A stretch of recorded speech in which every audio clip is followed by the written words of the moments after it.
All right, welcome to the second episode of the Attack Angle. As always, I am Tom Dimitrov, the pitching coach at North Oconee. Along with me is the rest of the staff from North Oconee, including the head coach Jay Lasley, our hitting gurus Eric Bounds and Matthew Kelly.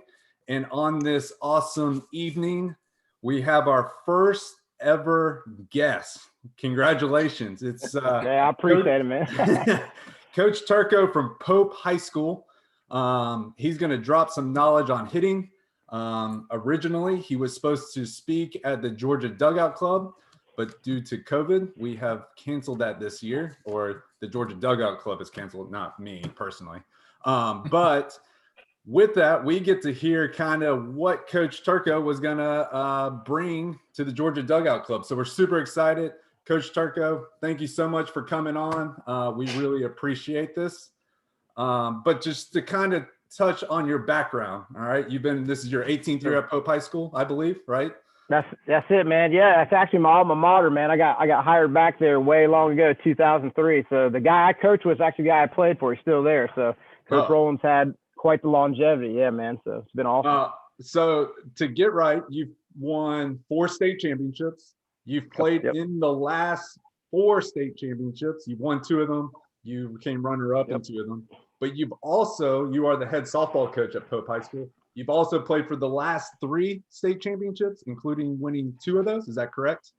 Did I say we won one? We've been, we won it. Yeah, so we've had a lot of success at Pope, man. I've been really blessed to coach great players. I mean, honestly, I was just telling you guys, it sounds kind of cliche, but we've had good players come in. They've been super coachable. They've taken to some of the things we've asked them to do. But I'll tell you what, man, more so than the kids and their abilities, the families, man, have really bought into the things that are going on at Pope and have kind of made their kids coachable. And Pope, man, it's been a really special place. So we've been fortunate. Well, yeah, I started reading your resume and I kind of got scared because I was like, holy cow, this is a lot of championship baseball coming our way. So super excited about this. And on tonight's episode, we're going to get into hitting. And like we've talked about in the past for this idea of our podcast is coaches of us over at North Oconee, we like to get into our hitting facility and kind of just go at it, discussing ideas, talking about philosophies, how can we implement it into our programs. And the big topic with everything that's been going on is, with the launch angle, attack angle, exit velocity, bat speed, whatever it may be, hitting has come to the forefront in Major League Baseball and the development of hitters through the high school level to the college level and so on. So with that said, the first question we're just going to kind of dive into, and this is the big one, is when we start talking about hitting, what is a good hitter and what is your ideas? What do you look for? What do you try to promote? And what is your core beliefs in when you're trying to create hitters inside of your program? Man, one of the things that I think that we do a really nice job of, man, is when it comes to hitters and development, I always say what makes a good hitter is a guy that can hit the pitch that he wants to pitch hit the pitch he wants to hit in the way that he wants to hit it. And so I always say, man, we do a good job of creating like Swiss Army knives.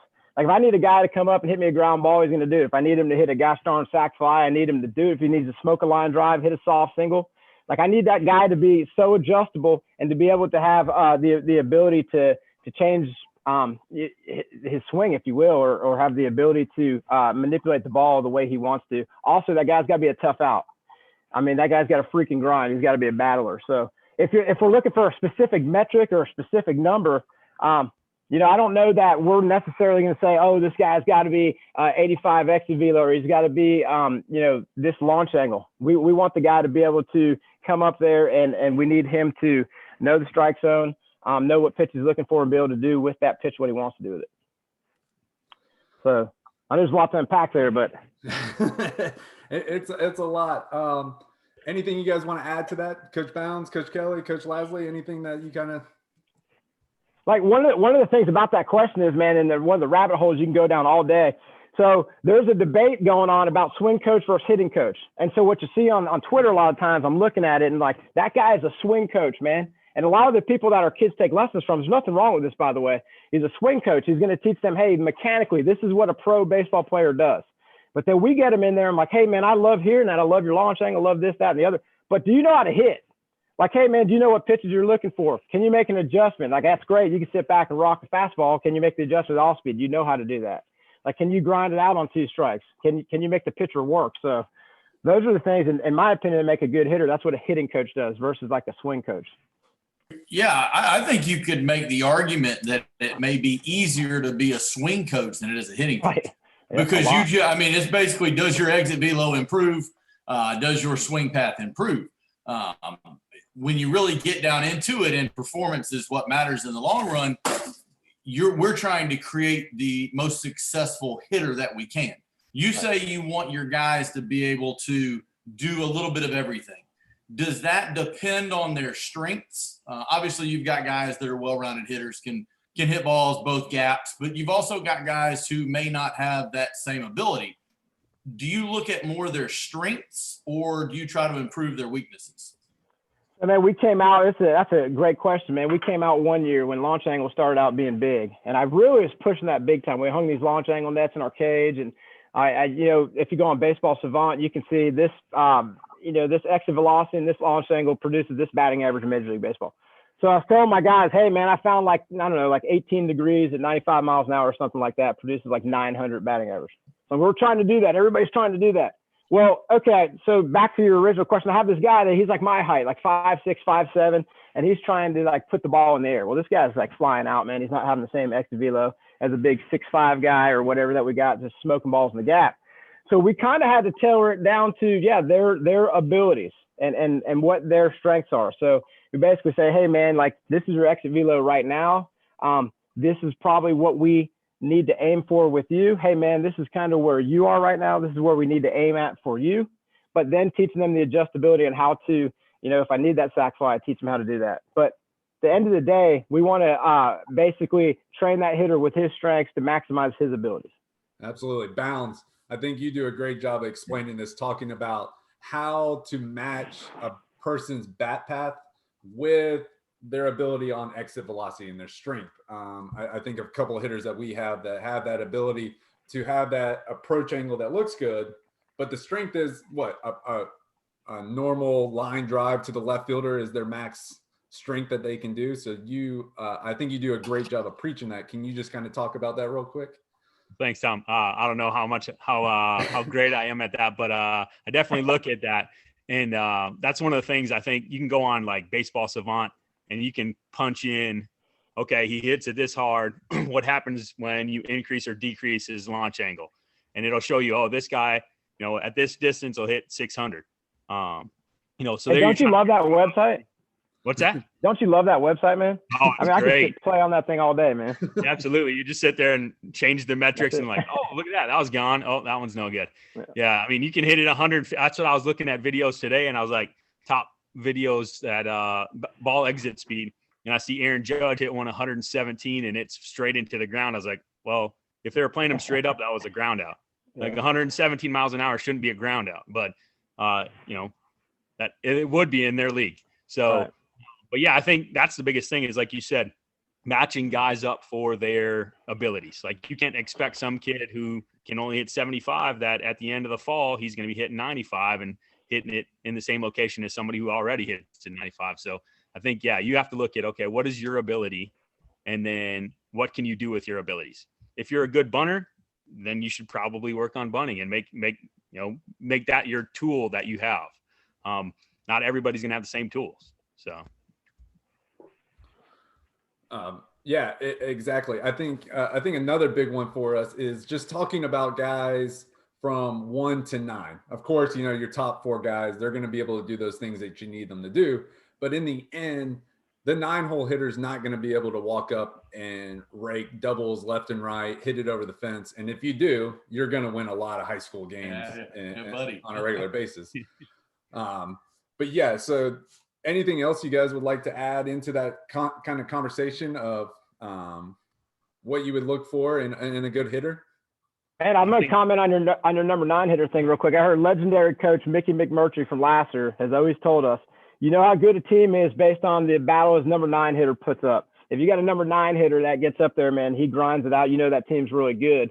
And for us, man, and competing for some state championships, the years we were best, are the years we had a number 9 guy that really could. I mean, it's not necessarily smoking balls off the wall, but that guy is one of the toughest outs in the lineup. And when that guy can grind and he knows how to put up a fight, dude, you got a shot, man. So just making that lineup deeper and no free outs.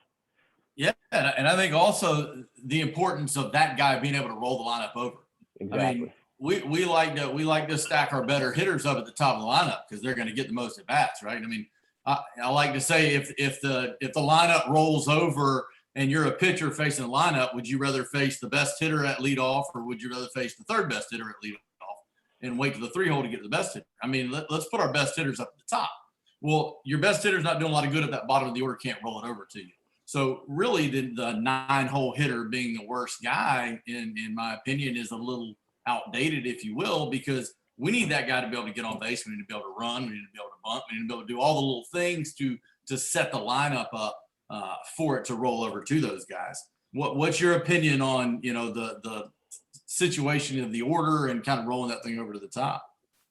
Rolling over the order, man, is absolutely essential, especially when you get into like the pitch counts and all those things, man.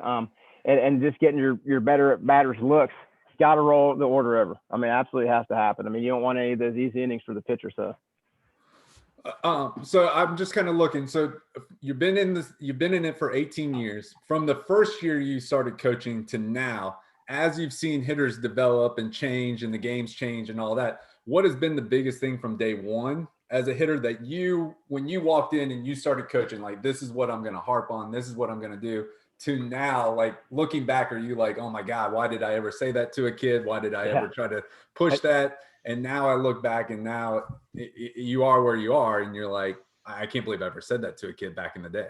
Yeah. I heard on your first episode, Coach Lassie said the exact thing. He's like, I can't believe some of the stuff I was saying 10 years ago. And I feel the exact same way, man. I mean, I feel like I was an idiot.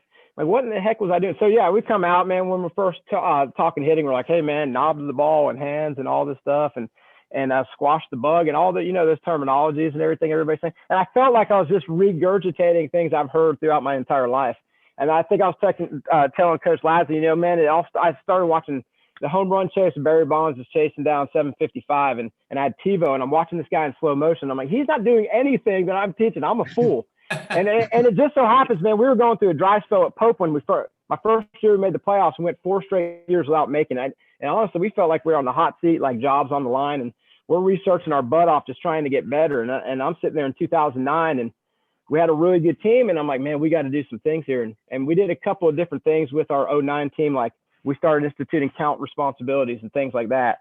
And that's one of the things that I think that we really have evolved on, is what we're doing per count and making sure the kids know. And then every year we've kind of built on it to the point where in 2013, we really implemented what I call a hitting system, and have really just built off that every year.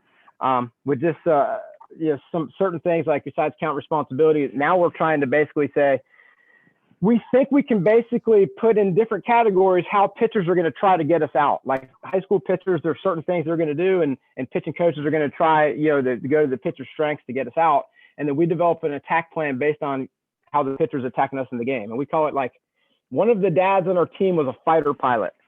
And I asked him, I was like, hey, man, so everybody thinks hitting 100-mile-an-hour fastball is really hard. Well, hell, you're battling at Mach 2. I mean, how do you make a decision at Mach 2? And he basically started taking me through how fighter pilots train. And I was like, man, we could reverse engineer that in the baseball easy. And he's like, basically, man, I know what I'm going to do before I ever do it, because I know the tendencies of how that guy's going to attack me.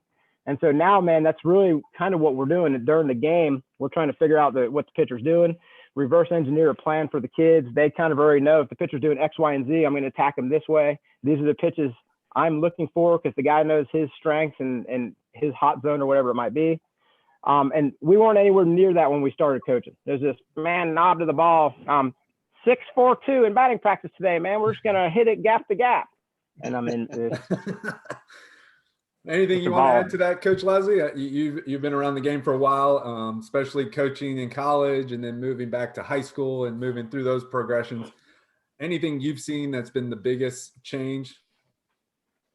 And something this coach was talking, I was thinking about, was when we all transferred from the BSR bats to BB core. That's it. I mean, everybody's like, oh, we're going to have to bunt all the time, and baseball's going to be dead, and high school baseball's not going to be the same. I would say now there are better hitters in high school baseball swinging BB core bats, and You don't see the cheap home run anymore, but I think you see better hitters now just because of that transition. And I remember when that happened, everybody was just like, "Oh, this is just going to be the end of it, and it's high school baseball is never going to be the same." And I think now we've had to dig a little deeper, like Coach was saying, and figure out how to make better hitters rather than just relying on the bat and hoping that bat gives that kid that extra juice. I know a few years back before we made that change, you'd run into teams and their 9-hole guy would have 8, 9, 10 home runs and Right. horrible swing down there, but that kid could leave the yard because of the bat. Well, now kids have to hit, and to back up on your lineup construction, I think that's one of those things that, depending on your team, but also depending on your program, how do you make that lineup out? Where do you put your outs? Where do you put your best guys? You know, every team has a weak hitter. Is he going in the 8? Is he going in the 7? Is he going in the 9? But I think every guy here can think of a big game, a big series, no matter where it is, where that 9-hole guy comes up and he sticks a single through the 4-hole, or he flares one over, like Coach said, he dog fights it and he takes that count, and he goes from instead of being a 3 out, all of a sudden he turns it into an 8, 9 out, and we got a little deeper into their bullpen. So for me, it's trying to figure out where guys fit and how you can put those guys in place to score the most runs, and not even to factor in defense to that. Absolutely. Kind of looking at all this other stuff, I'm looking through the form you kind of put out here, Coach Turco, and I'm looking at your number one thing, creating an offensive system for your program. Can you kind of walk us through what that really means, how you implement that, and where that really kind of came from, your thought process through that? Man, I'll tell you where it came from is there's this guy out there. He's an Oklahoma State baseball coach back in the 1980s, Gary Ward, man. And Gary Ward is way ahead of the times, man. He's like, people forgot about him, don't talk about him very much. I read his chapter in the Coaching Baseball Bible, and I thought, man, it was like eye-opening. There's all this stuff about, being in rhythm and count responsibilities on 0 strikes and all these things, and his quick zones, all this. So anyway, I reached out to him. I never thought this guy was going to email me back. I reached out to him. He answers all these questions I had before the 2013 season. And so I said, hell, man, I'm going to turn this into like a progression system where I teach the 0 strike swing. And then once they master the 0 strike swing, then I'm going to go to 2 strike swings, make sure they can fight. Then we'll just figure out a 1 strike swing. And then eventually like how we're going to make our adjustments to the off speed pitches. And then we started implementing things we've added to it every year since 2013. It happened to win the state championship that year, and our pitching was terrible. I mean, we gave up like 5 runs a game, and Coach Roll in the beginning of the year, we gave up like 4 or 5 runs. Like, Coach, man, relax, man. You know our pitching ain't going to get it done. We're going to score 7 or 8 today. We averaged like 8 runs a game, and it was awkward.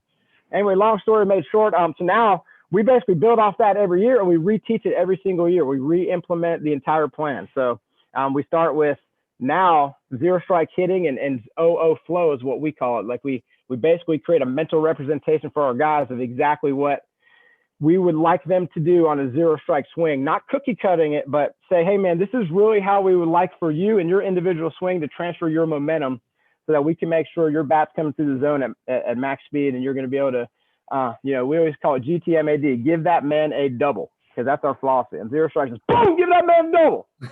and we're just trying to, we always say, man, we want no break in the kinetic chain. We want to make sure that, you're able to take all the energy from the ground up through your core, boom, out through the bat on 0 strikes. And then we pair that with a lot of eye drills. One of the big things I've been learning about is just, you don't hit the bat with your body. You hit the bat with, you hit the ball with your brain. Like every time you're making a collision with the bat and ball, that's happening up here. And so, man, I saw that. It's an eye-opening video. You see Albert Pujols hitting against Jenny Finch, and she just blows him away. But she's only throwing 68 miles an hour. And I harp on this all the time. And I'm like, Albert Pujols can hit 68 miles an hour, guys. And I understand the reaction time and all that. It ain't any different on a 100-mile-an-hour fastball. So why didn't he hit it? And it goes into, because on smooth eye tracking, your eye actually can't see the last 10 feet of ball flight. And so that if you're not using your eyes properly, you literally have less time to pick the ball up, and you have no idea where the ball is going to end up. So hitting is a prediction that happens in the brain, all starting with the eyes.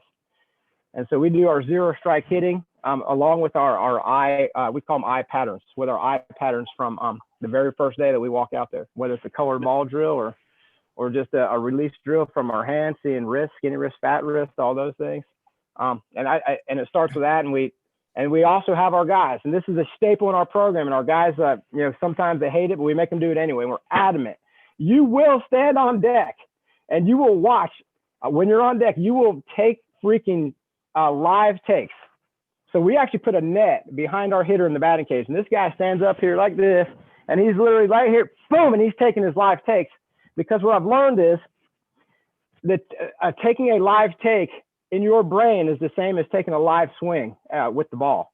So your brain is still seeing it, still reading ball flight, and it's still logging it in the brain and figuring out exactly, kind of helps you with that prediction of where the ball's going to end up. Long story made short, Albert Pujols didn't hit the ball because he's never seen a rise ball. Yeah. So he couldn't predict that the ball was going to go up. So she just throwing him rise ball after rise ball after rise ball, and he couldn't hit it because his brain didn't know how to position his hands to actually make contact with it because he's never seen it.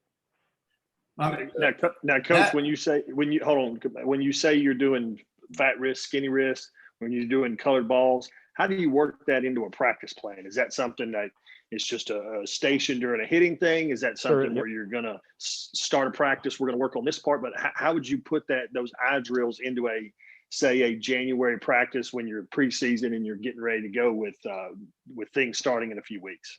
Sure. So what we would normally do, man, is we will have a 4-station batting practice. I think a lot of coaches do that. We're really fortunate to have the indoor batting cages. We have 2 tunnels. I think you guys got like 9 million tunnels, man. Heck, your batting cage is awesome. But we got 2 tunnels, so that will be 1 station. So I'll throw in one, and my other hitting coach, really sharp guy, Ryan Kahn, he throws another next to me.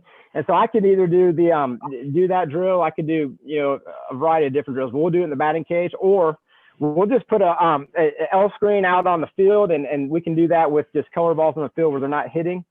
So we'll do an on-field hitting station, and then down in the right field corner or whatever, it's just a take drill, or we can do it in the bullpen or whatever. But we're teaching our guys, like, we'll keep the ball in the gloves, and then boom, as soon as the guy sees it, we want him to tell us the color. Or we'll go fat wrist, skinny wrist. Let's say curveball, fastball, as quick as he can see it, or as early as we know that he's picking it up. And we'll talk to them about, if you ever read The Mental Game of Baseball, they'll talk in the chapter about vision, about broad focus and fine focus. And we'll hit on that all the time. We'll say, guys, we need you to have your broad focus plan and then your fine focus where you shift your eyes to the release point. And so we just work that into a drill and batting practice. We do it almost daily. Gotcha. Okay. Yeah, I think that, hearing you say that and really thinking about that puts an even greater importance on deck preparation, in the hole preparation. Even guys who are sitting in the dugout rather than sitting there talking about the random stuff that they talk about in the dugout, the more times you can see that guy throw the pitch, basically, like you said, we're just kind of guessing where the ball's going to go, right?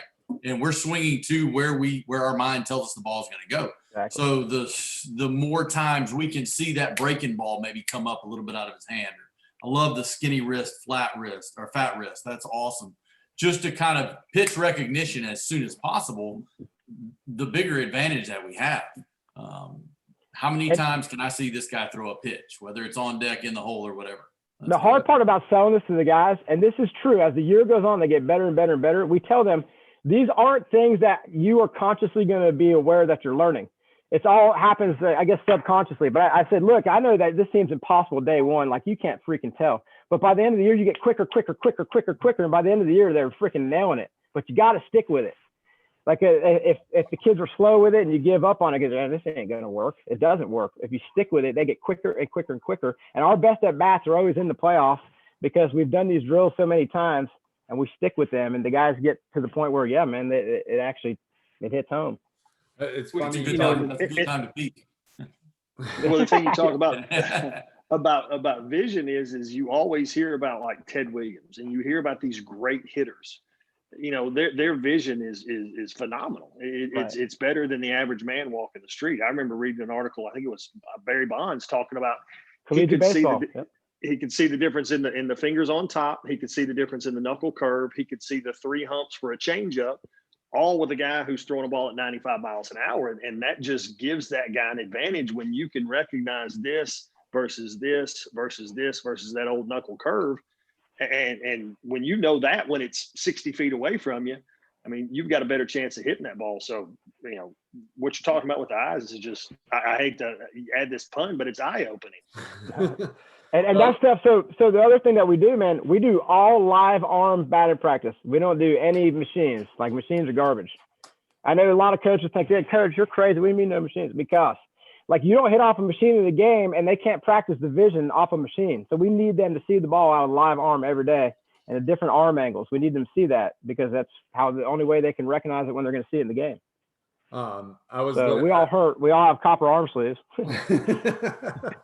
I was watching the sports science. It was like a replay of it. And it was on Mariano Rivera and his cutter. And the most it moved was the last 10 feet of his pitch. That's why it was so dominant. The most it moved was those final 10 feet. And that's why hitters struggle so much against Mariano Rivera. Because like you said, you can't see the ball and you're just kind of guessing where it's going to be. And you're swinging to a spot and it would move so much that guys didn't know where it was. And it also would change where it hit on the bat, missing the sweet spot. So that's pretty crazy to tie all this back together after seeing that randomly just like a couple days ago. So we talked about. Go ahead. Sorry, Tom. No, go ahead. You looking at pitching wise, like like guys going to Houston the last few years and like reclaiming their pitching because they realize, hey, my RPMs is higher, so I need to throw higher in the zone. Well, that's not a pitch that you're used to hitting. You're used to seeing the ball go down, and these guys have higher RPM, so it doesn't go down as far, and your eyes aren't used to tracking that. And so you're like, oh, well, I'm swinging under everything. And that's really just part of it because they realized, hey, based on the data that we now can actually collect, this guy's ball doesn't rise. Like they would say, oh, this is a riser, but it's not dropping as much as the normal ball does. And looking so at, I think that vision training is obviously huge in that. Does it play into effect also with the, velocity up in the zone looks harder than it does down and away outside, a low and outside fastball as to an up and in? Does that mess with their vision and their timing that they can only see? Can they see it? I would like to see if there's less time they can see it when the ball's up in the zone coming at them than when it's down and away from them. Does that make sense? That's Perry Husband and effective velocity, man. And then that's one of the things that we literally practice that every day because I always tell our guys, man, if you have 0 strikes, you're not hitting the ball. You're not hitting any fastball unless this guy's a super ace. Like you better figure out if you're hitting middle in or middle away because effective velocity says that the pitch in your brain is going to appear like 5 to 7 miles an hour different. And so when I'm actually swinging my bat, you can't make optimal contact on both pitches. It's not possible. I don't give a crap what any hitting coach says. A really good hitting coach is going to tell his guy, you're going to pick one side of the plate or the other, or you're going to sit on a speed. I know, sitting on a speed is kind of, some coaches don't like that stuff. They can adjust. Well, dude, if you have 0 strikes, man, you got 3 strikes to play with, buddy. You can sit on a curveball if you want, or you can sit middle in because effective velocity says that's why pitchers are getting people out because they're just inducing weak contact because you're not sitting on something you're going to freaking mash. So yeah, effective velocity, you got to practice that too.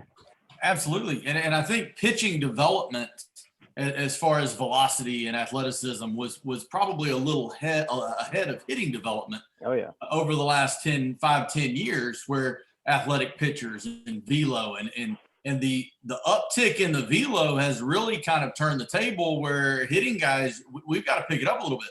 We've got to do vision training. We got to do those kind of things to even compete at this point. You got high school kids throwing 88 to 93 and the 17-year-old kid doesn't know what's going on. So we've got to find things like vision training and that kind of stuff to even compete at this point.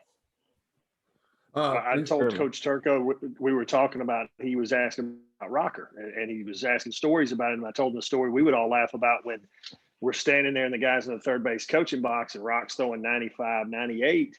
And the guys tell him to look fastball and adjust curveball. Right. No way. And we would sit in the dugout and laugh because we're like, you can't even hit the fastball. How are you going to adjust to that breaking ball? But it was one of those things where when you would hear a coach say that, you're like, woof, it's going to be a long night for those kids if you're trying to hit both of those pitches.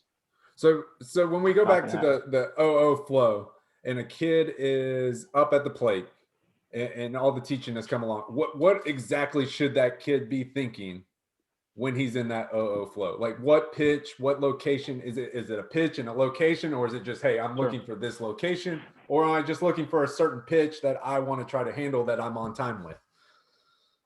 So a lot of it depends on, so number one, what do we know about the pitcher going into the game? If we know nothing, then we always tell the guy, you have to have a dream zone chart. So we make our guys chart out. I think I emailed that to you. You need to tell me what you think your best pitch is that you can hit. And he's going to tell me if it's fastball or curveball. And then he's going to sit on that pitch on 0-0. And his timing, he's going to practice that timing on deck. So in the on deck circle, he's literally going to practice, hey, man, when do I need to start so that I can just, bam, I can just go without stopping any of my energy. And sometimes if our guy's like sitting curveball or sitting fastball, guy throws him a curveball and he doesn't recognize it, he might swing and miss by 16 feet. I mean, it happens sometimes. I mean, it happens in Major League Baseball too because they're sitting on a pitch. But 0-0 flow simply means he already kind of knows what pitch he's sitting on. He's looking for it. If he's going to swing, then he thinks he's getting that pitch. But a lot of it also is I'm literally sitting there charting every single pitch as the game goes on. We actually keep a giant whiteboard in our dugout, and we just put a tick mark for every whether it's fastball, curveball, changeup, slider, for every count that they've thrown in the game. And you'll be amazed.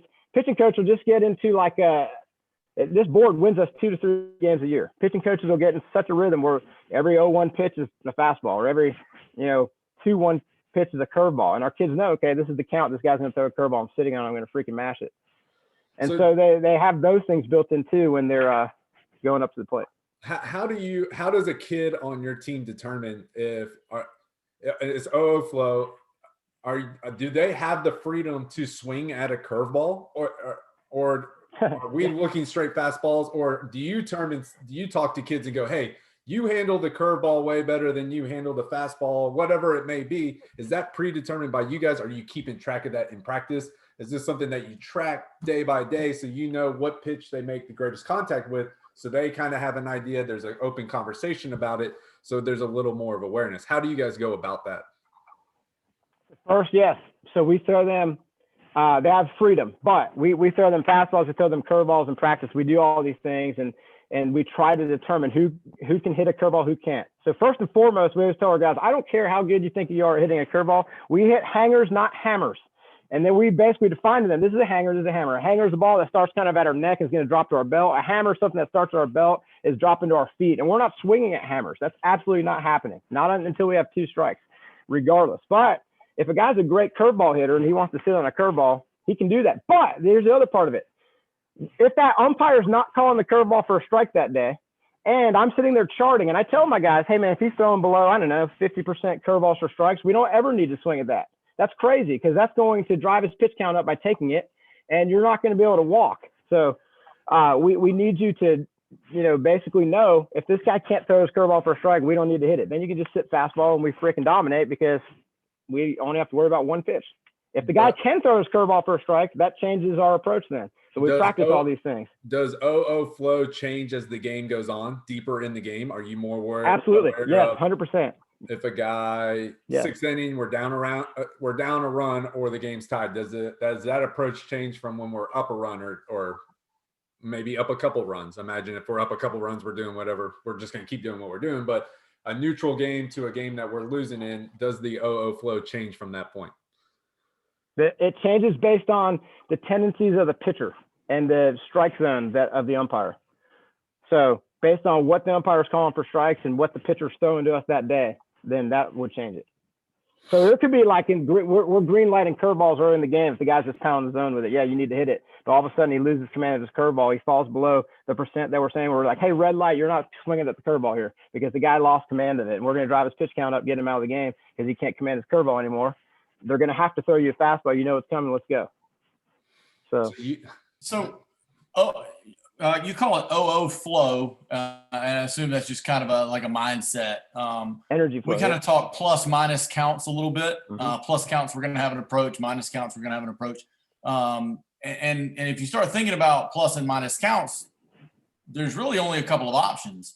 You got your plus counts, and then with 2 strikes, I would say are minus counts. Do you guys have a philosophy on plus minus counts or 0-0 tent flow, whatever it is?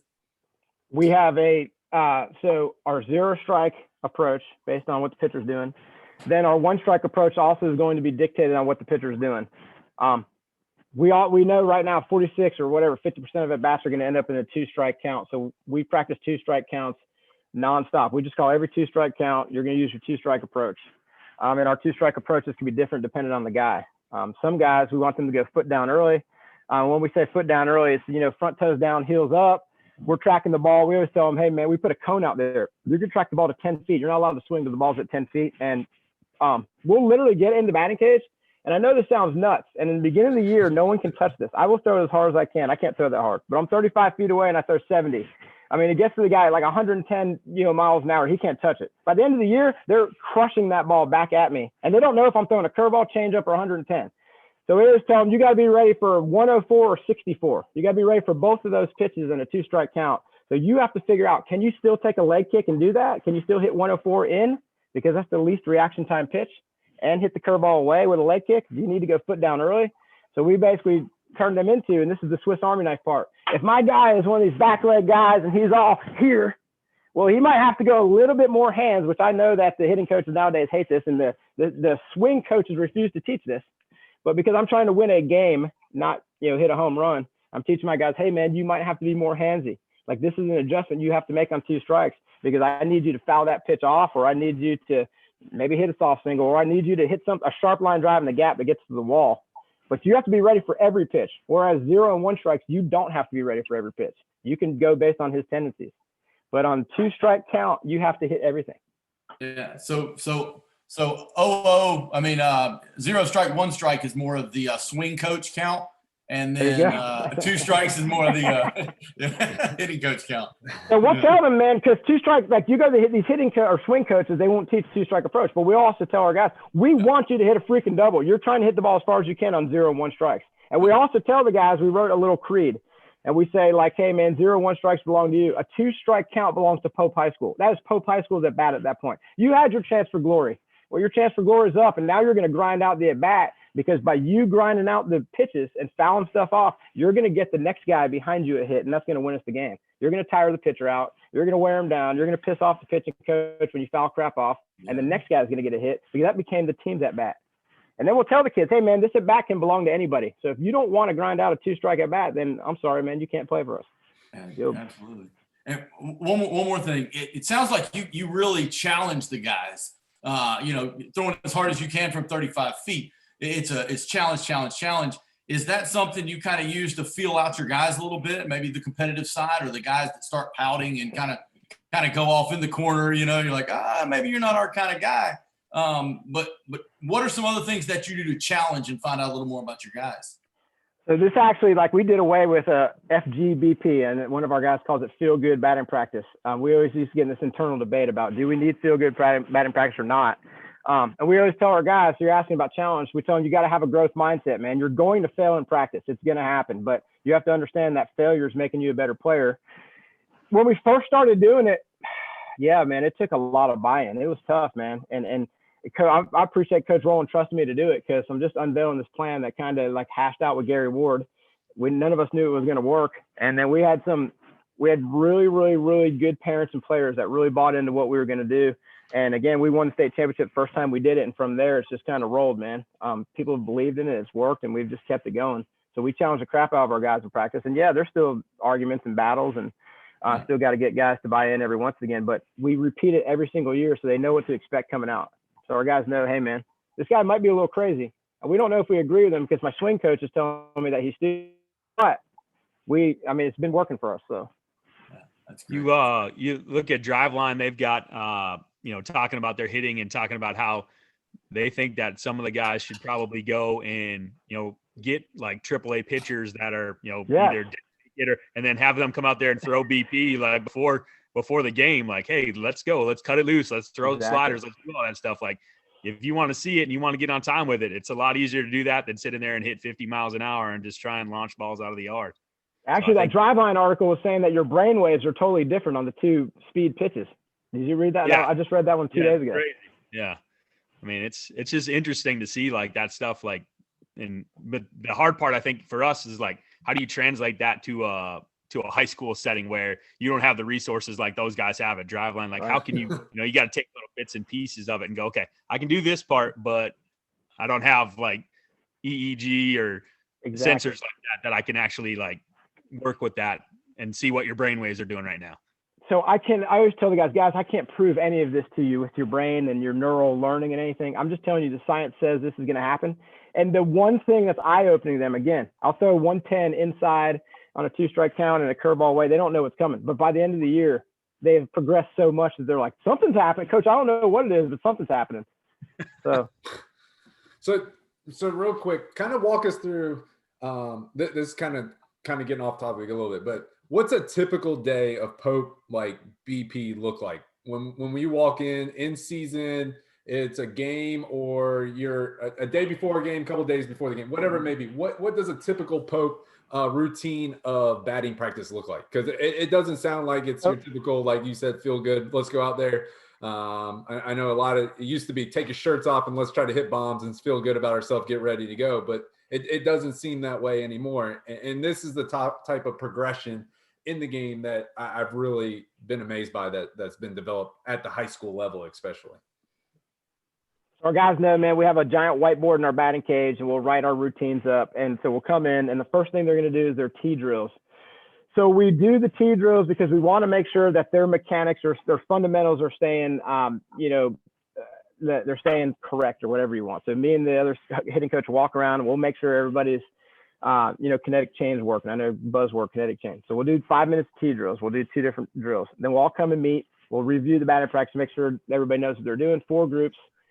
One group will be in the batting cage and the 2 tunnels. So in one tunnel, I might be doing an 0-0 round, and my other hitting coach might say, okay, I am this type of pitcher. Like, this is how the guy's trying to get you out. And so you're going to practice your approach versus this guy. And so they're practicing a count in mind and approaching that one. On the field, maybe they're doing, we'll always do an execution round, the standard. We're big on sack fly.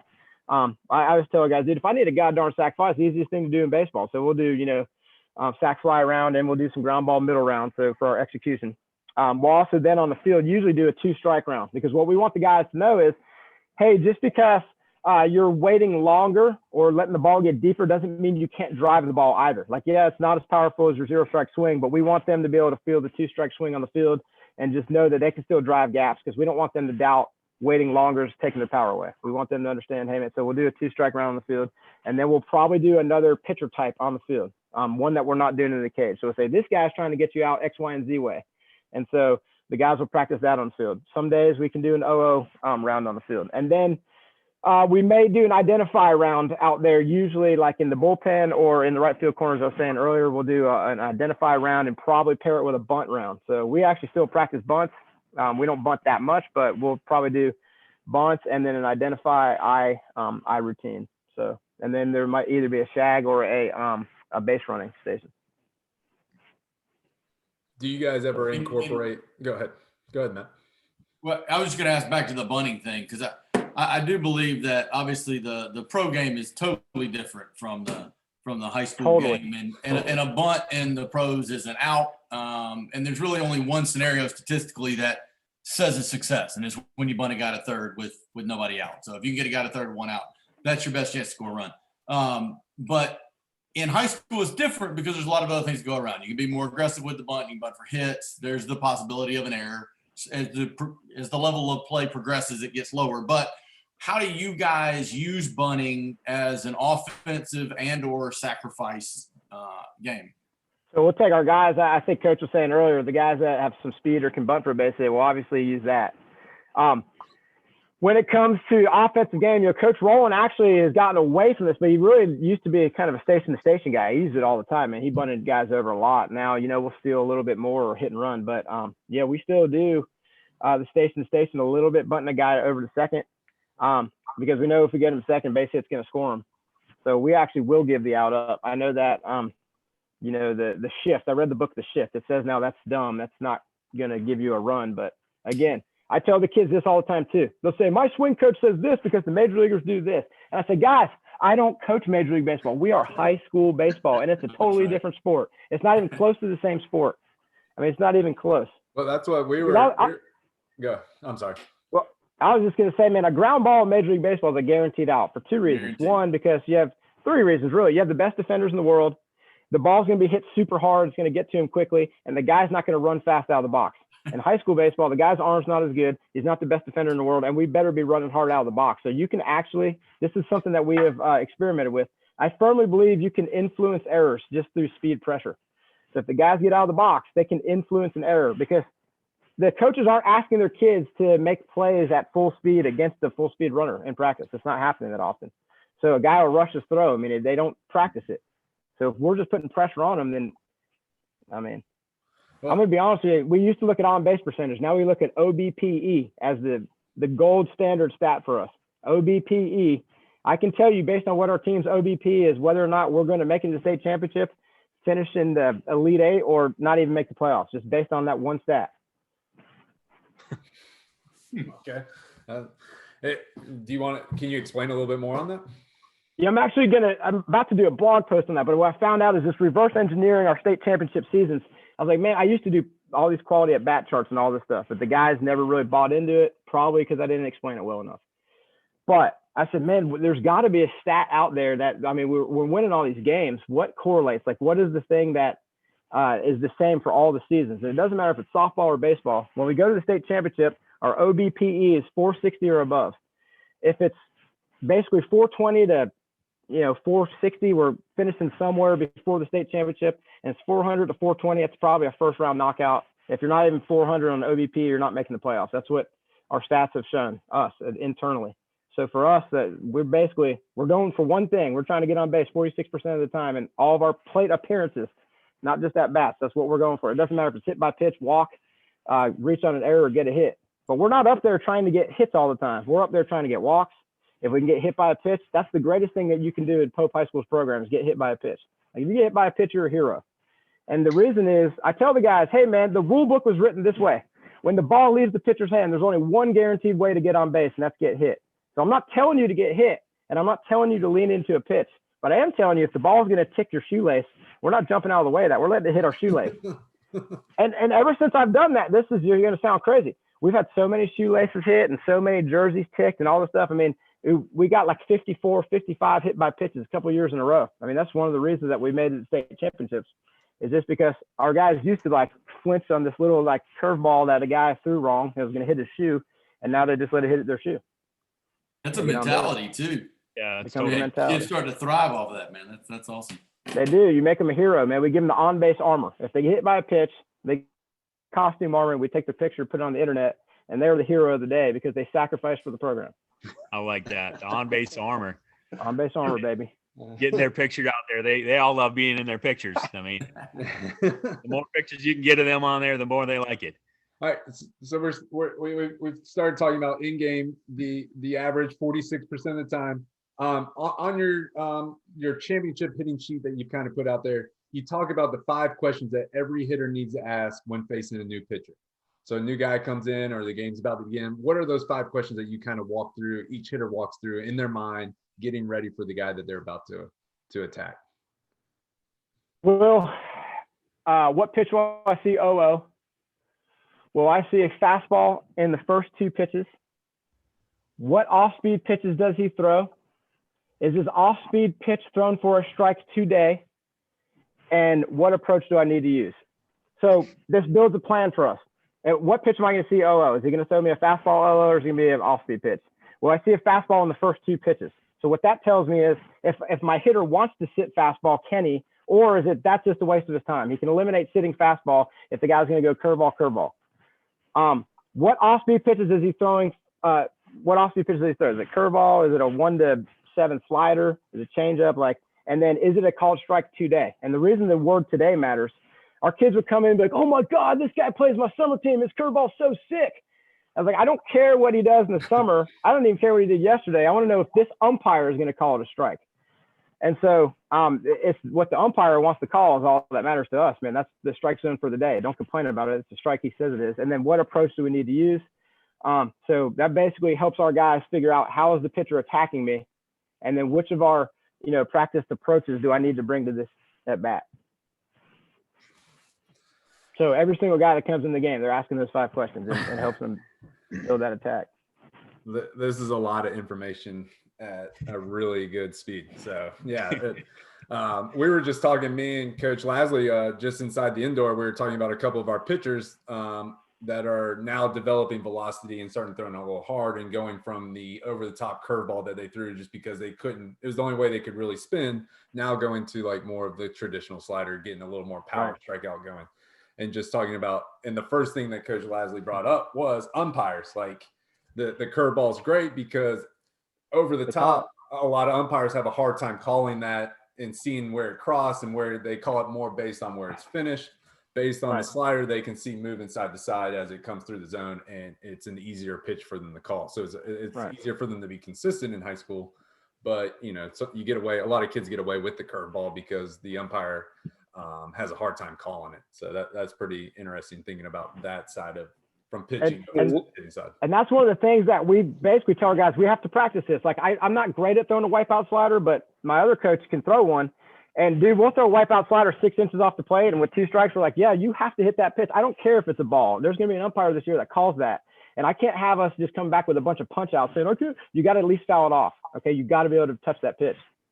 But you know what's funny about that in practice is kids will hit that pitch. They'll hit the pitch that's 4 inches off the plate, and they'll get in the cage and they'll hit the ball that's 6 inches off the plate, and they'll smoke it. But then in the game, they limit themselves to, oh, it was off the plate. And you're like, dude, you hit that ball. You hit that ball for doubles in practice. Let's take a hack at that thing and go to work on it. Right. I think that becomes just like to us, I would say it's a mindset like, hey, man, I don't ever want you to come back in the dugout and tell me where that pitch wasn't a strike because he called it a strike, so it is. And so I have to be really careful. Like if I think it's a terrible call, I'll stop the guy and tell him, hey, man, that was a really bad call. There's nothing you can do, but it was. I acknowledge that was a crappy call because the guys know that we don't even allow them to do that. Like we always say, man, our philosophy is GDN. Grit, distinction, and no excuses. So that's the end. So you can't have an excuse. Like that's the Pope baseball thing. So You almost have to take the Vladimir Guerrero, whatever pitch is coming up, I'm going to hit it, 2 strikes on. Like, okay, it doesn't matter if it hits the dirt. I'm swinging just because, like, I got to foul this off. Well, what you learn, man, this is crazy. If you throw live arm pitches enough and you throw all this crap to them in practice, you just throw it all the time. They can identify which are balls and which are strikes. And when they watch the game, so I know, Coach, you were saying the kids in the dugout need to be watching the game. Yeah, our kids are told, you better freaking learn that strike zone in the game before you walk up to the plate. Like, that's what you got to know what this guy's calling before you walk up there, because that's part of building your hitting plan. Well, I think that's one big thing that the last few years from our hitting standpoint is the ability of our guys to talk to each other to help identify what they see up the plate, but also when they're standing on deck, talking to the guy behind them, saying, hey, this just happened. Look at this. Look at the grip that's coming out of his hand. I think that's something that's been instilled really well through our program is that the guys are ready when they're on deck, watching the pitcher, what's going on, attacking, understanding what their zone is when they walk in there, but also relaying that information to each other so guys have an idea before they walk out there. Anything you guys want to We had 2 years ago. We're playing okay. And all of a sudden, our hitters started communicating more, and then they started doing it on their own. And I remember looking at it was either at Matt or at Tom and saying, these guys are talking about what the breaking ball's doing on their own. They're comparing it to kids on our team, so the other kids know it's like Troy's breaking ball, it's like so and so's breaking ball. Awesome. And I was like, this is about to get real good. And when you have those kids who can communicate that way, it's like we all talk about. Instead of having your 3 at bats, now you're getting 21 at bats during the course of the game because by the time we get to the 6th, 7th inning, everybody has an idea of what that kid's doing up there. Yeah. Exactly. And that's what I guess I think of that little run we had a couple of years ago. We were never worried about the 1st or 2nd inning. Like guys would come out, you'd see a good arm, they kind of get ahead, attack, and you're kind of sitting there and the game's just kind of going by. But after about 6, 7 at bats, those guys are relaying that information. And then all of a sudden in that 3rd inning, when it came back to the top, it was on. Like we put it on people at that moment because that information finally kind of grasped like you said, you grasp what the zone looks like, you understand what his pitch shape is, and then you understand how he's going to attack you. And then it was on after that. So that's a huge advantage that we've definitely come across with our kids is the relay of information between each other, but taking on that accountability, not just having us, the coaches saying, hey, look at this, pay attention, but the actual accountability of going, when I walk up to the plate, I want to be as prepared as I possibly can be. And I want my teammates to be ready to go when we get up there. Anything you guys would like to add? Yeah, so we actually tell our guys that. We say, hey, we're a 2nd time through the order team. Like we understand our first at bat's not going to be our best at bat of the game because you haven't seen the pitcher yet, but we're going to learn those first 9 at bats, and the 2nd time through the order, we're going to do some damage. So that's been a stalwart of our playoff runs. I mean, that's something that we always do. Well, That's been the biggest stat I think I noticed during like the last playoffs, the last couple of years of Major League Baseball, is guys batting average against lineups the second or third, fourth time through the lineup. I mean, they're Right. playing the analytics at that point. They know that. I mean, I guess it pretty much happened in the World Series with Tampa Bay. They knew that the third time through that they hit 400 against this guy, so they had to get him out of the game, even though, you know, it was one of those games where he's rolling. But Dealing. the statistics of knowing what it was that third time through the lineup, what was going to happen, you know? Right. So it's pretty interesting. But going back to you said understanding what the pitcher's throwing, and you said you guys kind of have a number in mind, a percentage of what his curveball is, if it's above a certain number or below a certain number that you guys start attacking. Do you care to share that number? Or is that something that we need to kind of keep hidden? Yeah, it depends. So it depends on how good his breaking ball is, man. Some games I'll go 50% if he's not even throwing half his curveballs for strikes. We don't need to swing in it. Some games it's 70%. Some games, if we're facing an elite pitcher, man, this guy's like an ace. He's a draft pick guy. Then we got. I mean, sometimes we will broaden out our zones. Sometimes. I mean, I was telling you earlier how we're just sitting on one spot. Well, these aces, man, they don't sometimes only throw one pitch in the strike zone. So we have to broaden it out a little bit. So we might. I mean, we may have to. I know you're saying with Kumar Rocker, we probably wouldn't swing at the off-speed pitch on the first pitch, but in a one-strike count, we might have to. So we actually practice what we call front leg or back leg adjustments, which will teach our guys, hey, man, if against an elite pitcher, you have to use your fastball timing, and then you have to, if it's an off-speed pitch, you have to be able to use. If it's a guy that's a weight shift hitter, we'd say you got to sink into your front heel, man. Use your front leg adjustment, and they used to call it back in the day, keeping your hands back, but it's really a lower body adjustment. If this guy's a back leg hitter, then we call it the back leg adjustment, where he's going to do this deal, man. He's going to be here, and he's fastball. Oh, you can't see it. He's going to be fastball, and then he does this thing where he bends his knee down, bam, and he's going to be able to keep his weight back. And I guess they call that the bell trade drill or whatever. But we practice that almost daily too. So that's another station that we will. We'll incorporate into our batting. If I say daily, we probably do that one weekly. That one's a really intense drill, man. That gets way down to that's probably like the sixth thing that we incorporate in our hitting plan. They have to be able to hit the fastball before we ever start incorporating that. But against an ace, we will do our front and back leg adjustments, man, where they have to be able to do that. That's the only way to beat those guys. So what does it look like for a freshman walking into your program? And from that point, he walks into the day he leaves as a senior. How does that kind of, what is your guys' expectations with the kids? How is it delivered to those kids? How is the information relayed to those kids? And how do you guys, what is the growth rate of that? Or where do you guys have, like, in 10th grade, we want to add this, in 11th grade, we want to add this, or do you guys find things in their swing that you say, okay, we can take this to the next level? And how do you group those guys together? If there's a guy that is able to do that, but kind of behind somebody on the JV level, how do you guys keep pushing that kid along to be prepared when they reach the varsity level?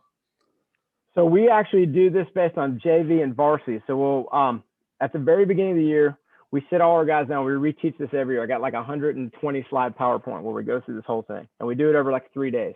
The JV's in there for day one. And so we sit the entire JV, the entire program comes in, we go over our hitting plan. And so my JV coach and I are super close, man. We've been together for 17 years now. He was my assistant. He was the associate head softball coach. We coach travel ball together, and we're like this, man. So he's been with me throughout this entire. He helped me design this plan. We've done it together. And with the JV team, man, we want to make sure they can do OO flow, and that they understand the 2-strike battles, and that they're able to do the eye pattern stuff. And so at the JV level, we're like, you have to be able to do these things. These are the basics. So you have to be able to do step, 1, 2, 3. Of the hitting plan.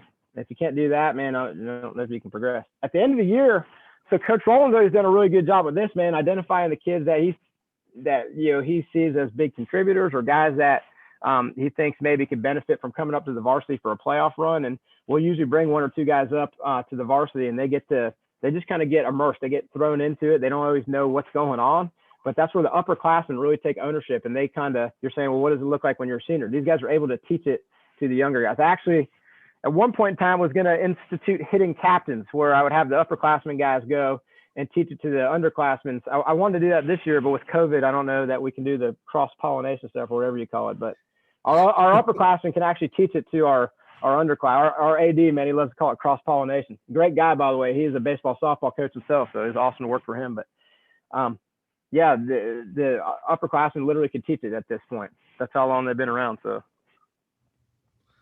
but just the fact that the JV coach literally has come up with me and helped design this thing, and we all actually, all coach softball together too. We do all the same stuff in softball, a lot of the same thing, and so we're immersed in it and can kind of teach it to both programs. Yeah, I think that goes back to the consistency with which you go up and down, varsity JVC team. Those guys start hearing that stuff when they're freshmen, maybe the summer before their freshman year when they start coming in. And by the time they're sophomores, maybe beginning of their junior year, they're more advanced than kids who maybe transfer into your program. You get a transfer kid move, something like that as a junior who's skilled and talented, but maybe a little behind on what you're looking for and what the program requires. And it's hard for that kid to make the transition. And one of the things that you guys were talking about is a kid transferring in. I think you guys said earlier, like translation or language or those things. And we were talking off camera about that. So one of the things we always try to do is sit down with our kids and we'll say, what language does your swing coach use with you? Tell me the different cues he's using. Because then we usually have a term for it in our program. So I would say, okay, when I say X, Y, and Z, that means the same thing when your swing coach is saying A, B, and C. And so we want to make sure that, because the kid will say, well, no, my swing coach tells me this. It's like, dude, we're saying the same thing. But we want to be sure that we're up front and we kind of hit that out front. Every single one of our guys has a swing coach, man. And so we want to make sure, like I tell them all the time, hey, man, you can tell me whatever your swing coach is telling me, but you better, and you guys said it yourself, I think you said it in the very first podcast, you better be able to back up what you're saying. You better have some data behind it. So if your swing coach telling you that, man, that's cool. I'm all with it, man, if it makes sense. And then you and I are going to talk about it. We're going to make sure that we understand the language and we can translate it. And then we'll talk amongst the coaching staff, hey, that term means this when we say it. And so we can make sure we're saying it to the guys. So that's what we want you to be successful. We want you to be successful, man. So if that works for you, you need to explain to us what you're feeling and what you're hearing. And then we'll figure out how I'm going to say that to you so that you understand that. Because at the end of the day, we want you to be successful and hit balls hard. So how does that play into your guys? I mean, you have all this amazing stuff. How is there a lot of like tension between a kid that goes to a swing coach and then comes back to you guys and says, well, do they fight what you're trying to, or I mean, you have a proven track record that what you guys are doing works and what you're doing is very high level and has been very successful. What happens when a kid comes in and says, hey, my swing coach says this, and I'm going to continue doing what I'm doing, and it might not fit kind of the mold of what you guys are preaching? So we'll say the following, that does happen, sure does. And we'll say, hey, man, that's fine. If you're going to do this, the non-negotiables, you have to be a grinder on 2 strikes. That's a non-negotiable. You got to have a 2-strike approach. We're going to be in 2-strike counts. Running up pitch counts is part of winning a game. Ever since pitch count was invented, I mean, it changed high school baseball. I mean, nobody has you guys probably have enough good arms. Sounds like you guys got a million arms, but a lot of teams don't have a lot of good arms that they can just, keep throwing guys out there without the production falling off. So the non-negotiables are 2-strike count. Then we'll tell a guy, okay, man, we're not going to make you do it our way if your way works for you, but you got to perform, man. At the end of the day, performance is what it boils down to. If you don't perform, you can't play for us. I mean, it's just what it is. We're not doing anything so crazy, though, where we don't really jack around their mechanics. I'll tell a guy, hey, man, I'll make a recommendation to you if I think something's not working, but I always tell them I'm not going to change your swing.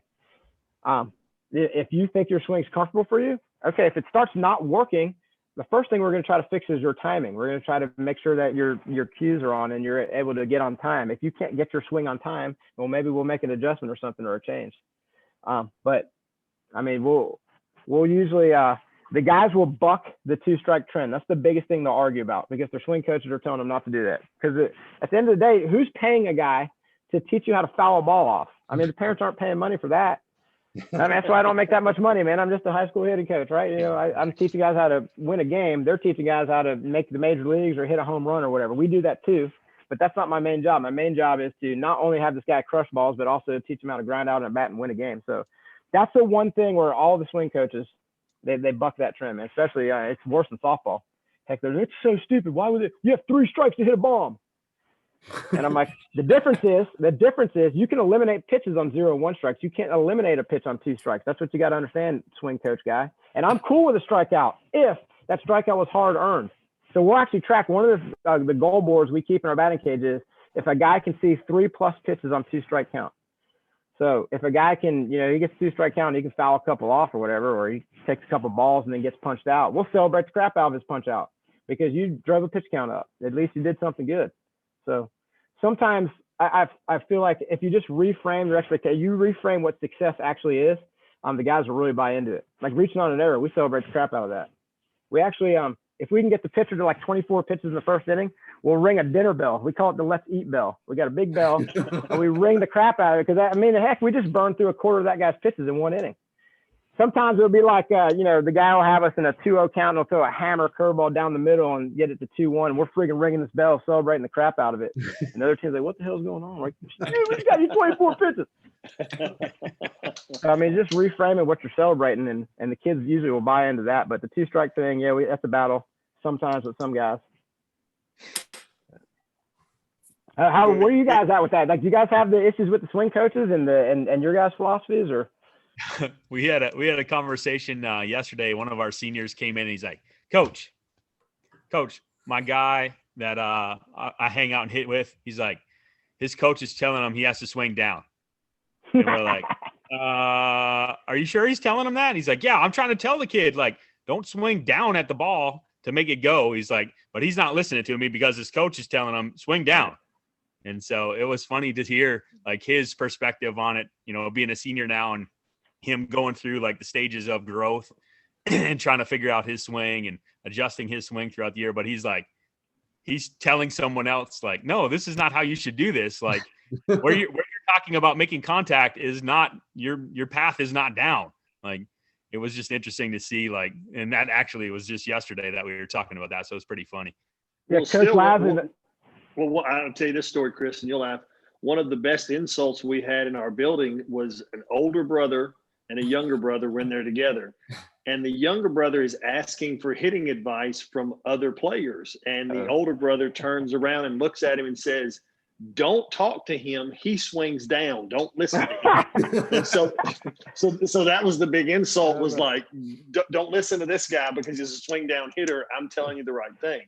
So in our building, if you get told you swing down, that's like a your mama joke is basically what it's getting at. Yeah, you and I had that discussion the other day, man. Like we were both probably teaching that when we started out. Like, hey, man, backspin down on the ball and all that stuff. So. Well, oh yeah, because we're gonna pinch that thing, and we're gonna, like as you said, we're gonna change the spin on a 90-mile-per-hour baseball. Yeah. I just think and this goes across all is just once somebody pays for something, they just assume it's right. Yeah. And there's no questioning. And I think, one thing we always challenge and I try to challenge like the pitchers and stuff is when you tell me something, back it up. Just explain to me. You should be able to explain exactly what you're doing and the understanding of why you're doing it. Don't just go to somebody or go even to us. Like, please question us so you can figure out why we're explaining what we're explaining to you. Don't just assume it's the right thing. And like you said, molding swings to kids that feel good is a huge thing too. Understanding what in their mind is and feels good to them might be the same terminology that we're trying to deliver that they hear somewhere else or they have in their mind. So that's been the huge one is that, just the fact that when you pay for something, you assume it's good.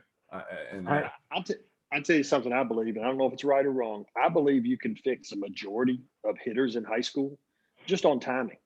Right. I mean, most kids will, when they take a bad swing, what I do wrong, what would my elbow do? It's like, dude, you're just late. You're just late. Well, I did this. Well, just because you're late. Fix late, and then we'll worry about mechanics when you're on time and go from there. But, I know from talking to you, and I know Coach Bounds, we actually talked to Coach Ward when he came and spoke at the ABCA in Nashville when he was at Mexico State. Yep. And like you said, he'll give information freely, and we're talking about timing, and he's like, I think it was a validation for Coach and I a few years ago when he's like, hey, if you're teaching timing and you're just not worried about mechanics, you're already ahead of the majority of these guys in here. And Bounds and I like high five. We're like, dude, we're doing something right here. But I think timing is one of the things that, you hear mechanics, timing just gets glossed over lots of times by a lot of people. Yeah. That's facts. I think if people think you can't teach time, and that's just not true, man. It's teaching the guys how to be on time, getting set up Well, appropriate. I made the argument. I don't know if you can teach rhythm with some kids. You see those kids try to have rhythm, but we can teach you timing. Or you just ask them, hey, can you dance for a few seconds? Just let me see you dance. Do you have any rhythm? And then you're out, off the bat. You're like, all right, we're good. We'll move on. All right, man, you can't hit. No, you can't hit. We're good. Yeah. Hey, just go over to the pitchers. Just go hang out with the pitchers. You got any TikToks you can show me? See what you got there. So. Yeah. So yeah, I mean, listening to everything you do, from throwing, as hard as you can from 45 feet, 40 feet away, whatever it was, 35 in there. I mean, that's teaching timing. Is your foot down when you start your swing? I think our senior that we had that's going to Wofford, David Wiley, there's a lot of times he gets in there and starts swinging, and his timing, he's just stomping his foot in the ground. He's late, and he sits there and he does that all the time to Coach Kelly. He turns and goes, "What'd I do wrong? What'd I do wrong? What's wrong with my swing?" And there's nothing wrong with your swing. You just tried to hit a ball that was at your back hip, and you didn't make good contact of that. And that's just it. Where are you going to try to hit that ball, out in front or in the back? What are you trying to do, and where are you trying to catch that? So, Coach, how much do you use video? I mean, as far as, and not necessarily like side cage swing, stuff like that, but how much video are you using in game as far as, hey, we're going to film a whole game and then we're going to come back and break that down. We're going to talk about your swings. Do you all use huddle? What do you use as far as video goes with your kids?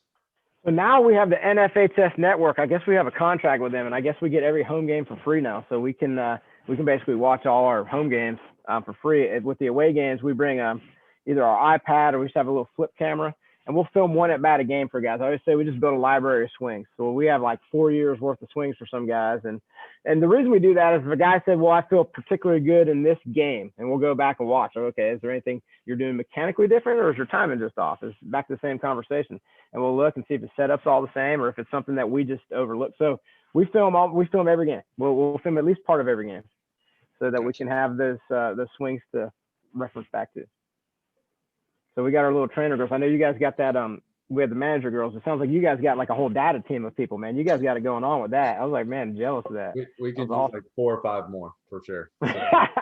But but the big thing that I think we've learned is having other kids scout each other or record each other's swings, and they start talking about, hey, this is going on. Look at this. Look at this. I know last year before COVID hit, that was a huge thing with our pitchers, recording everything that they did, going in there during games, writing down all their swings, whatever it may be. I mean, we can give the shameless plug of fungometrics, tracking everything in there.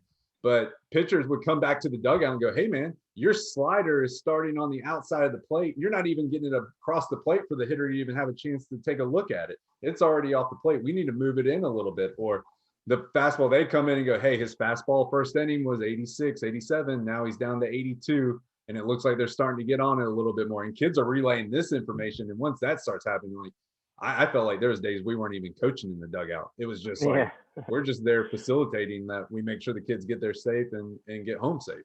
So that started happening. It's getting kids to communicate the right information. Right. And you put 20 of them on a bus, they'll talk about Lord knows what. You put 3 of them in a room and ask them to talk hitting. Can you get them to communicate that? And I think that comes back to who's working with them. Guys like Chris, guys like Matt, guys like Eric, who get that kid to understand, so he's not afraid to communicate what he sees. And I'll tell you what, this about player communication. I made one rule about that, though. I said, if you can't put a number on the velocity, don't describe it. Because I was telling them, you'll have a kid come in and be like, oh, this guy, man, he's not throwing hard at all. And then the other kid goes to the plate, and in his brain, he thinks he is throwing hard, but now he's embarrassed to admit that he thinks he's throwing hard. So I said, you can talk about movement, you can talk about location, and try to put a number on a pitch speed, but don't come in and give me some subjective. That's slow or that's fast. Because that embarrasses other people, or it throws guys' expectations off too. like your typical. I think it's more with softball too. The girls are the worst about that, but. And don't come in telling me it's too slow. I don't want to hear that it's too slow. Yeah, I know. We got an approach for that too, man. You got to practice the too slow guys, because they'll do you in, man. Leslie, that goes into your. That's still a good BP, isn't it? Leslie, that goes into your story you were telling last night about the guy who went to Yankee Stadium, and all the other major leaguers that were in there basically screwed with his mind to the point where he couldn't hit the ball out of the cage. Yep. You start thinking about it too much. Well, and it's like the leadoff guy that comes back and he grounds out and he's like, this guy's trash. And that guy, Yeah, don't do that. to go, Don't do that. he goes over 3. I mean, Right. Well, that's and that's what I think we need to give a huge credit to Bounds and to Kelly in our program is the language they've taught the kids to use is consistent across the board. So when we get into conversations, we're all using the same terminology, and it exactly sounds like what you've built at Pope is from top to bottom, the language is consistent with what's being described. So everybody's using the same terms, they're on the same page, and they know exactly what each other is thinking. And it's great communication across the board instead of just, this guy, like you said, this guy's trash. And what does trash exactly mean? Well, he's throwing 74, his curveballs, 12-6, and it's not getting across the plate. That now we're more descriptive and we have a better understanding. So having that communication from the top to the bottom is the key. And I kudos to our coaches who have been able to ingrain that in our kids. And it sounds like for you, Coach Turco, you're doing the same exact thing. So that's awesome. Here's one thing I'm hearing is in listening to Chris talk, and I believe this with our coaching staff and other coaching staffs, we work for the kids. Now we're going to do everything we can to help you. We work for you. Now you work for the program. So I think lots of times in high school, the coach makes the kid feel like he works for him. And that's when you've got that combative relationship where they don't always get along. But when you can get kids to understand, I'm here to help you, but you're here to help the program win. You go to any good program in the state, you've got coaches who make that kid feel bought in and they're on his side, but the kid also understands the bigger picture of what I'm here for. I'm not here for my stats. I'm here so Pope High School wins. I'm here so North Oconee wins. And that goes back to that culture mindset and communication and expectations that, I'm hearing Coach Pope talk, and I'm like, those kids understand that he's for them. He's going to do everything he can. I mean, because any man that's willing to sit there and throw max effort BP, all season, those kids got to understand that's a lot of Advil at the end of the year, and he's doing that for you. And I'll take that and run with it and say this, man. I tell the kids at the beginning of the year, if you strike out, I struck out too. Okay, I'm up there battling with you. That's not just your bat. That's my bat too. That pitcher's got to beat me. He's got to beat you, and he's got to beat these other 3 coaches in the dugout. Like, dude, we're all doing this at bat with you. Like, we're all trying to figure out the pitch sequences. We're all trying to figure out, something about his grip or a tail or something. Like, that guy's got to get all of us out, man. So if you get the hit, that's your glory. That's not my hit. That's your hit. But if you get out, I got out with you. So that's a great mindset. I think that's important to tell them. So with that said, we're a little over time, but it's been long and it's been awesome. It's been great information. With that said, Coach Turco, I kind of like to end it this way and kind of have this conversation is there's a new coach, and I was kind of talking about this earlier at school with Coach Kelly today, was the information that we've gained 10 years into our coaching careers, 10 plus years, whatever it may be. If we had this information walking in the day one, and I hope people that listen to this, new coaches that listen to this podcast, this is information that they can take that day one that puts them miles ahead, because I feel like there's a lot of stuff that through our time that we've really harped on that was bad information, but it was just whatever was at that time. And, but the age of Twitter, the age of being able to have information out there quick and efficiently, but also being able to have good information and decipher what bad information is. So I'm a new coach walking into my first season coming up in January. If there's one piece of information that you really would like to give to those guys that are listening to this, what would that be? I'll tell you this, man. It depends. If you're an assistant coach, you got to be absolutely loyal to your head coach, man. I work for the greatest head coach in the state, I believe. And sorry, Coach Lasley. But, dude, if you're loyal to the head coach, if you're loyal to the head coach, he will give you more and more and more responsibility, and he'll give you a lot of leeway. But you got to have his back. You got to trust that guy and do nothing to go behind his back ever. Like there'll be times where there might be a staff member or a parent or a kid or something that may try to pull you away and stab him in the back. You cannot do that. That absolutely can't happen. And I think for a young coach coming in, that's something you got to understand. So you come in and you must, as an assistant coach, your job is to develop a relationship with the players. That is your job. Okay. The head coach has to run the program. Okay. He's got to do all this stuff. And your job is to be the intermediary. I said the most important people on a staff are the assistant coaches. And I can say that from a head coach standpoint in my softball program. Say, hey, you guys are the most important people in this program, because you are either going to take my vision and get it sold to the kids and make them run with it, or you're going to sabotage the vision, or you're not going to be able to drive it home. Like, the assistant coaches are the most important people in the program, because everything lives and dies with them. So you got to be loyal to the head coach and develop a relationship with kids and try to sell that vision of the head coach. Awesome stuff, Coach. Well, we appreciate your time. Thank you so much for coming on here and giving us this. I hope, we'll always be a close knit because you're our first guest on the show. So you'll always have a warm spot in my heart for sure. I hope one day we can meet in person, hang out, and talk more baseball. But I hope one day you do come back on the show and we talk more hitting, get a little more in depth in other areas. But we really appreciate your time taking it out here, helping us out, really push this podcast and give us this knowledge and give us credibility, to tell you the truth. I mean, we're just a bunch of guys just kind of talking, and now we're at the next level because you came on and helped us get there. So we appreciate that very much. So I'll say this, people of America, man, these guys have one of the sickest pieces of thing I've ever seen with fungometrics. So you guys need to check it out. And actually, I was talking to Billy Dooley yesterday. I want to come up and he wanted to show me some things up there. And I want to check out your cage and your fungometrics in person. Man, I may come up there in like a couple of weeks. Actually, absolutely. So. Anytime you want to come on and sit in there and talk to us and talk hitting, whatever it may be, like, please come down and hang out. We'd love that. We always enjoy having coaches in and doing that. So this is awesome. Just talking baseball is awesome. Meeting great people about, through the connection of baseball is awesome. So once again, we want to appreciate you. I know you have your website, championship-hitting.com. Please go check it out. The blog's awesome. I've enjoyed watching the videos, reading through. You have your book on there. We've been talking about it, going through, reading it, and it's impressive. I mean, 45 pages of knowledge. So we appreciate COVID got that done, man. I jotted those things down for years, and I was like, I got nothing to do, man. I'm just going to try to get this done. Well, you did an awesome job. I've enjoyed it. So, but once again, Coach Turco, thank you so much for coming on. Thank you, Coach. We wish you thank you guys. Best of luck. Season. Thanks, Chris. Appreciate it. I hope you can repeat and our paths cross at some point. So we appreciate everything and have a good night. Enjoyed it. Again, this is the Attack Angle. Find us on Twitter, Attack Angle 1. And if you'd like to be on the show, please DM us at any time and we can get you guys connected. So we appreciate it. Have a good night. Thanks, guys. Appreciate it. Thank you, Turk. Good stuff.